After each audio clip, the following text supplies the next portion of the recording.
জরিমানা, শাস্তি, মাঠে বাজে শৃঙ্খলা ও অনিয়ম এসবই এখন সঙ্গী পশ্চিম লন্ডনের ক্লাব চেলসির। ডুবতে যাওয়া ক্লাবটিকে আলো ফিরিয়ে দিয়ে ছন্দে এনেছেন কোচ লিয়াম রোজনিয়র। এরই মধ্যে একের পর এক ধাক্কা।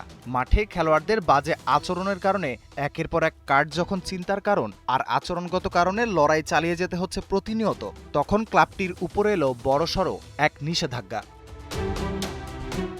284 কোটি টাকা জরিমানা ও ট্রান্সফার নিষেধাজ্ঞার মুখে চেলসি। যদিও এসবের জন্য নিজের কিছুই করার নেই কোচ লিয়ামের। এসবই ক্লাবটির পূর্বের কর্মফল। কী কারণে চেলসিকে এত বড় শাস্তি দিল ইংলিশ ফুটবল অ্যাসোসিয়েশন? চেলসির বিরুদ্ধে গেল 4 বছর ধরে দুটি আলাদা তদন্ত শেষ করেছে এফএ।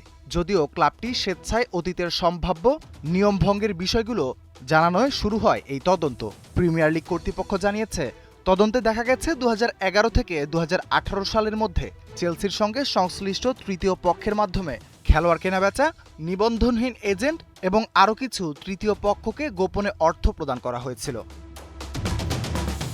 প্রিমিয়ার লিগ কর্তৃপক্ষ এক বিবৃতিতে জানিয়েছে, একটি স্বাধীন কমিশনের অনুমোদনে দুটি শাস্তিমূলক চুক্তি কার্যকর করা হয়েছে। এর অধীনে প্রিমিয়ার লিগের আর্থিক প্রতিবেদন, তৃতীয় পক্ষের বিনিয়োগ ও যুব উন্নয়ন সংক্রান্ত নিয়ম ভঙ্গের দায়ে চেলসি মোট 10.75 মিলিয়ন পাউন্ড জরিমানা মেনে নিয়েছে।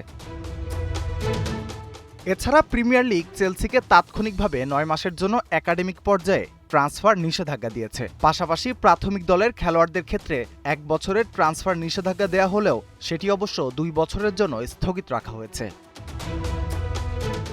চেলসি স্বীকার করেছে যে এই অর্থ প্রদান এবং সেগুলো লিগের কাছে প্রকাশ না করা দুটি লিগের নিয়ম লঙ্ঘনের শামিল। রাফিউল ইসলাম রাতুল, 71।